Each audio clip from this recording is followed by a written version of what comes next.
Rieccoci a Primus Inter Pares con il sindaco di Treviso Giovanni Manildo. Abbiamo parlato già di parecchi argomenti, ovviamente il tempo che abbiamo è questo qui, cerchiamo di trattarne tantissimi altri prima della conclusione.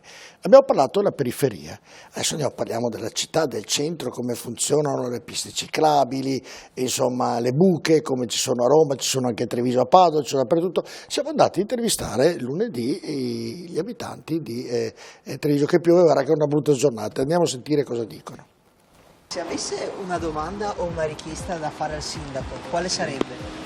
Allora, piccole cose, comunque il sindaco comunque si sta già dando da fare abbastanza, no?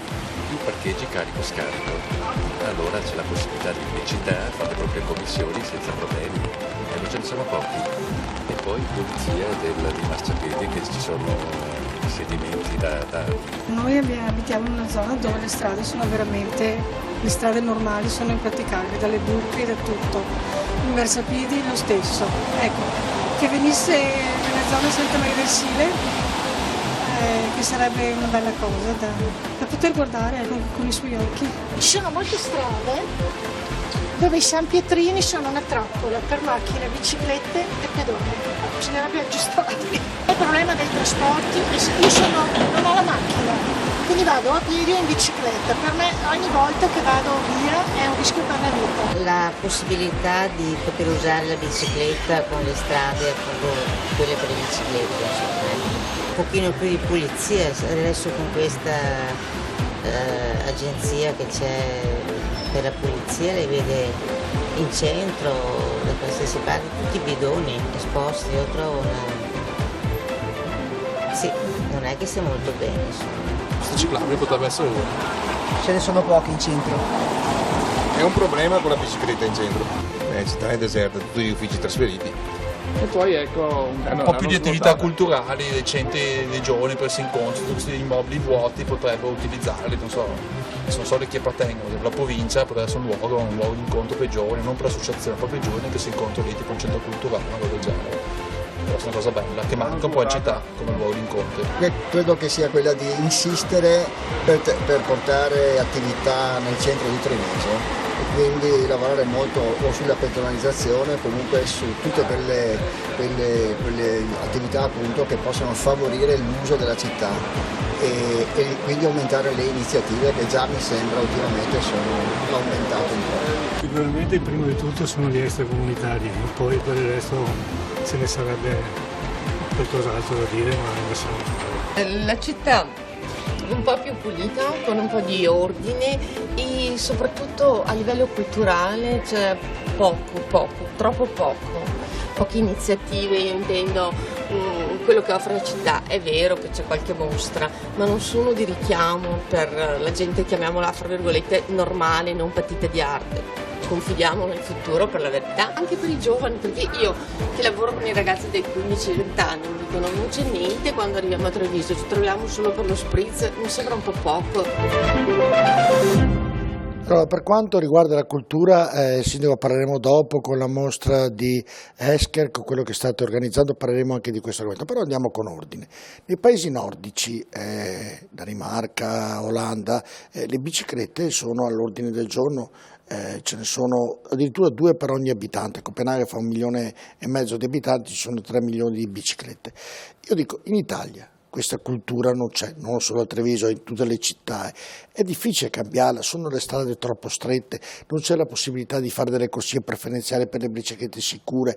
Se lei, come ripeto, va nei paesi nordici, gli autobus si fermano quando girano a destra, lasciano passare tutte le biciclette, si è avuto la possibilità di vederlo. In Italia davvero, e ovviamente dicendo Italia dico anche Treviso, non si può costruire una rete ciclabile dove davvero i ciclisti si sentono sicuri e dove non si usano più queste benedette macchine?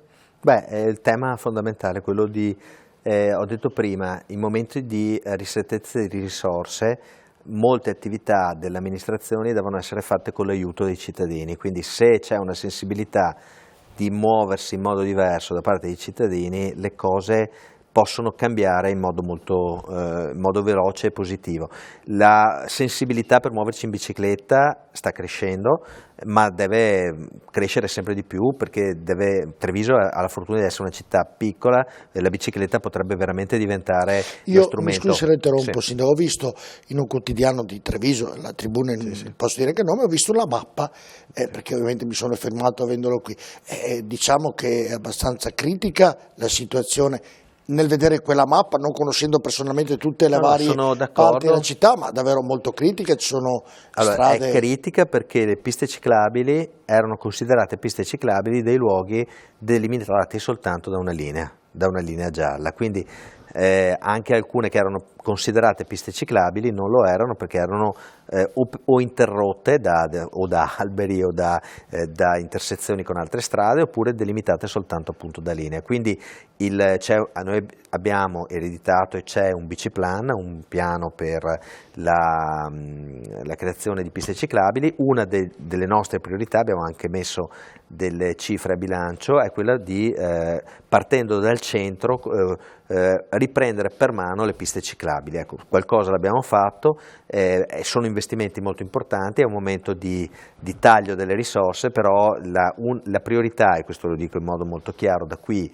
ai 2 anni che ci mancano, è proprio quella di investire in piste ciclabili di collegamento tra i quartieri e la città. Poi la sistemazione all'interno della città delle piste ciclabili deve anche tener conto di quella che è la conformazione tipica della città di Treviso, quindi in alcuni tratti le piste ciclabili saranno ovviamente un po' più semplici, delimitate appunto o da linee o fatte in modo un pochettino più semplice, però condivido con chi ha evidenziato il fatto che questa è una priorità e mancano, e bisogna lavorare non solo Treviso, su questo. Io credo che bisognerebbe davvero incruccare la testa, è giusto, ho sbagliato questo aggettivo, però incruccare la gente di usare più la bicicletta, però per usarla bisogna avere anche le strutture certo, per poterlo fare, quindi potrebbe essere, delle volte mi chiedo, ma le città nostre che sono vecchie rispetto a tante altre, sono predisposte per avere queste piste ciclabili, o è un problema, perché può essere anche un problema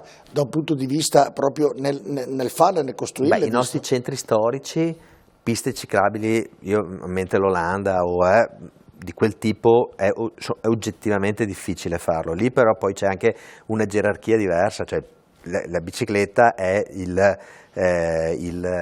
mezzo di mobilità per eccellenza, e tutti gli altri rispettano le corsie per la bicicletta. Assolutamente vero. Noi dobbiamo incominciare ad avere questa mentalità anche noi. Questo è qualcosa dove il comune, l'amministrazione può incominciare a fare delle condotte, e noi vogliamo investire nelle piste ciclabili, ma molto sta anche nella risposta che danno le associazioni. Abbiamo molte associazioni che si occupano di mobilità alternativa e stanno cercando di promuovere, non so, i ragazzi che vadano a scuola in bicicletta, le persone che vadano a fare la spesa in bicicletta. Ecco, questo fa molto, perché si dimostra che anche con piccoli accorgimenti si riesce a stare un po' meglio tutti. Ecco, io penso che sia necessario, perché è virtuoso dal punto di vista dell'inquinamento, abbassa le PM10, virtuoso dal punto di vista della salute, perché è indicato che è uno dei modi di prevenzione, il moto che si fa, andare in bicicletta, è consigliato. A noi il compito come amministrazione è di cercare di fare dei luoghi di trasferimento sicuro. L'abbiamo detto, è un momento in cui ci sono dei tagli molto forti ai comuni, il patto di stabilità ci vincola determinati investimenti, però la strada che va al parco, mi sfugge il nome, Villa Margherita. Esatto, Villa Margherita, sì. Almeno... Sì, lì abbiamo una pista ciclabile che è stata la prima opera di Giancarlo Gentilini, che è stata una pista ciclabile inutilizzata, cioè purtroppo una cattedrale nel deserto, nel senso che è oggettivamente su un livello diverso rispetto alla strada, e quindi è oggettivamente qualcosa da cui riprendere mano. Però la volontà di fare le piste ciclabili, ripeto, di collegamento tra i quartieri e il centro, è qualcosa che abbiamo già messo a bilancio. Un quartiere di Treviso, Santa Bona Centro la facciamo, San Giuseppe Centro ci stiamo lavorando poi insieme alla Regione per una ciclabilità diversa, che è anche attrattiva di turismo, che è la Treviso Stiglia, famosa Treviso Stiglia, per fare l'ultimo miglio di questa pista ciclabile. È vero che lì serve per il turismo più che per lo spostamento. Entro 2 anni sono a posto? La Treviso Stiglia penso proprio di sì, e quelle due che ho citato, quella di Santabona e quella di San Giuseppe, senz'altro. Poi stiamo lavorando per un'altra che deve fare il collegamento tra una porta della città, che è Porta Santi 40, e Lappiani, che è il nuovo luogo. Facciamo un nodo al fazzoletto come Striscia la Notizia. Sì, ma queste tre cose le dico, esatto, Appiani, San Giuseppe e Santabona. Bene, e le buche, i San Pietrini? Allora, stiamo lavorando. Quanti soldi ha investito il sindaco Marindo per sistemare le strade, per asfaltarle, e soprattutto in quanto tempo? Noi abbiamo in tutto il quartiere, cioè tra quartiere e centro, abbiamo investito dal 2013 circa oltre 2 milioni di euro. Abbiamo fatto una previsione di quanto. Pochi. Ma rispetto. Pensi che Padova per gestire, per sistemare, ovviamente Padova è più grande, in 5 anni 80 milioni di euro, sindaco, Sì, dobbiamo valutare qual è quello che è il bilancio, no? Allora, Treviso ha un bilancio, ha 83.000 abitanti. 5 anni ovviamente. Treviso ha 83 milioni di abitanti all'anno. 83.000. 83.000 abitanti, all'anno ha la possibilità di fare delle spese, quelle spese di investimenti che vanno attorno ai 5 milioni di euro. Queste spese per investimento, perché poi c'è il patto di stabilità, ci sono i vincoli, queste spese di investimento devono andare a coprire tutti i fabbisogni. Quindi è molto ridotta, cioè non è che abbiamo grandissime possibilità di impiegare delle risorse. Abbiamo fatto una stima di quello che serve per mettere a posto strade e San Pietrini. Abbiamo circa 8 milioni di euro, 9 milioni di euro di fabbisogno. Adesso stiamo lavorando sul centro, quindi mettendo a posto, ci sono già delle zone, sta partendo un investimento di circa 900.000 euro per mettere a posto alcune zone della città dove appunto bisogna mettere oggettivamente a posto perché sono pericolosi i San Pietrini, e quindi quello partirà entro la mostra di Marco Goldin di Lina d'Ombra, che partirà il 29 ottobre. Abbiamo proprio questa idea di far mostrare la città nel modo migliore possibile, e stiamo lavorando per quello. Quindi la signora che evidenziava il tema dei San Pietrini del centro è un tema che stiamo cercando di affrontare. L'investimento è alto, però l'abbiamo già posizionato. Poi sul tema dei quartieri, dell'asfaltatura dei quartieri, delle buche che oggettivamente ne hanno bisogno, abbiamo fatto una programmazione e stiamo cercando di andare avanti su questa programmazione, e l'idea da qui al 2018 di mettere delle risorse importanti è la nostra volontà, anche cercando di avere delle operazioni straordinarie, quindi magari delle acquisizioni di denaro diverso, magari potrebbe essere anche con la prefettura, quindi se si riescono ad acquisire queste risorse, riuscire a spenderle senza che impattino nel patto di stabilità, e quindi fare questi lavori. Treviso e il turismo.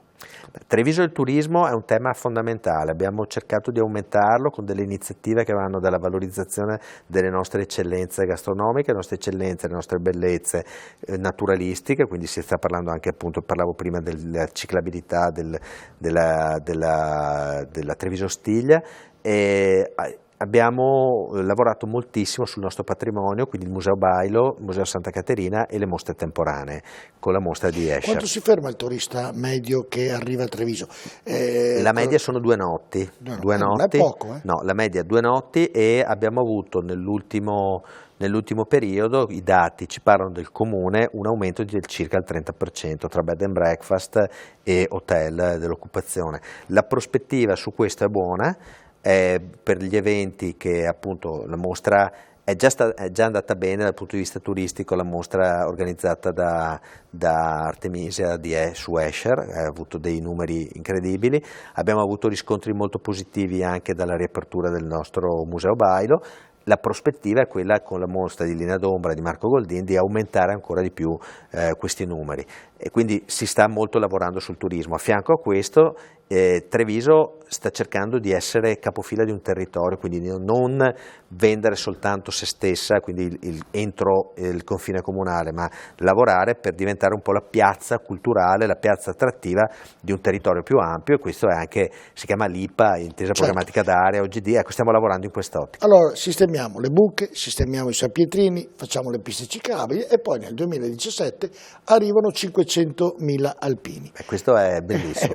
Abbiamo Questa è la cosa più bella che mi è capitata. Abbiamo concluso Esatto. il ragionamento mica casuale. Ecco, questi 500.000 alpini, cosa state preparando per questo evento importante per la città di Treviso? Stiamo lavorando insieme agli alpini. La cosa bellissima degli alpini è che hanno questo comitato, organizzazione adunata, che lavora in modo scientifico per la preparazione e l'organizzazione dell'evento. Siamo partiti circa 3 mesi fa, siamo andati ad Asti a studiare, a vedere come Asti ha affrontato la Dunata degli Alpini, e si sta lavorando dal punto di vista dell'accoglienza, quindi tutte le persone che arrivano dove dormiranno, anche dell'offerta culturale che il territorio deve dare. Quindi anche qui la Dunata degli Alpini, con questi numeri pazzeschi che penso che possano arrivare anche molto vicini alla realtà, 500.000 di persone che arrivano in un territorio sono una grandissima cosa.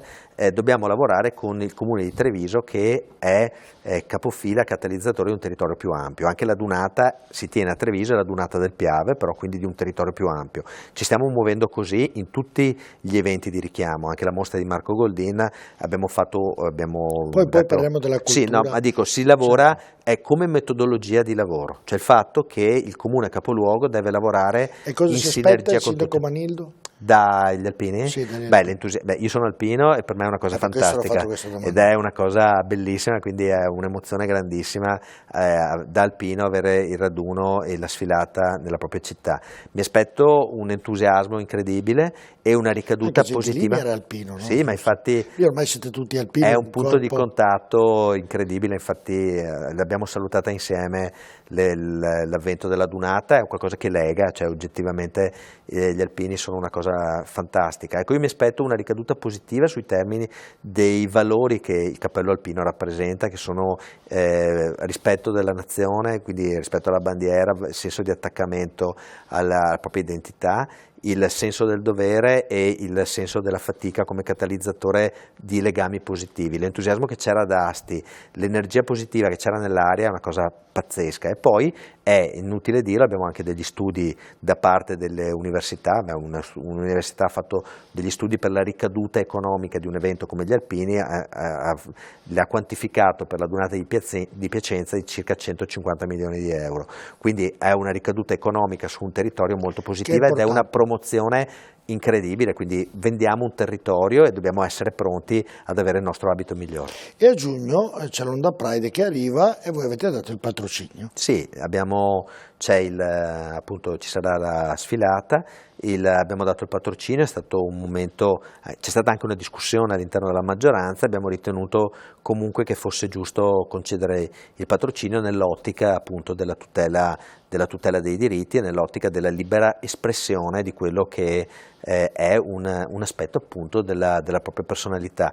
Quello che abbiamo chiesto, abbiamo ribadito nella concessione del patrocinio è il fatto che ci sia una certa continenza, si usa questo termine tecnico, nella espressione dei propri diritti. Ecco, io su questo ho parlato con gli organizzatori e abbiamo cercato di lavorare su questa linea d'onda, quindi ci sia un po' un rispetto anche il rispetto degli altri, ecco, quindi non una cosa manifestamente, cioè sì, la parola è non una carnevalata, ecco, su questo ne abbiamo parlato. Certo, prima nelle interviste sicuramente due, hanno parlato Treviso deve dare molta più cultura di quello che c'è attualmente, c'è la mostra di Goldin, abbiamo parlato della Eschi, insomma di tante, ecco, a livello di cultura, com'è la situazione a Treviso? Davvero è come quello che hanno detto i nostri intervistati, che insomma non... No, ma hanno detto... Qualcuno ha detto che c'era molto, la signora Finale ha detto che c'era molto poco.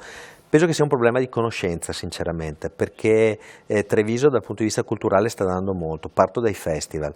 Abbiamo il Festival Sole e Luna sulla cinematografia Ponte tra le culture, che è un evento culturalmente interessantissimo. Il Treviso Comic Book Festival, che si pone all'eccellenza dei festival sul fumetto. Carta Carbone, che fa una promozione della letteratura eccezionale. Il Festival della Statistica è stata un'occasione per capire che dietro i numeri c'è un mondo pazzesco e quindi è cultura vera. Abbiamo una stagione teatrale che sta molto crescendo, Fondazione Benetton che sta creando dei festival di musica antica di livello straordinario. Allora se non lo sanno vuol dire che c'è anche una cattiva comunicazione, una domanda alla mia. Ma sono tutti molto partecipati. Quindi devo dire che i nomi, poi sicuramente si può sempre far meglio sulla comunicazione, però devo dire che oggettivamente dal punto di vista culturale è stato anche riconosciuto che c'è una sorta di rinascimento culturale della città di Treviso, anzi è uno dei punti che è stato sottolineato come maggior positività della città di Treviso.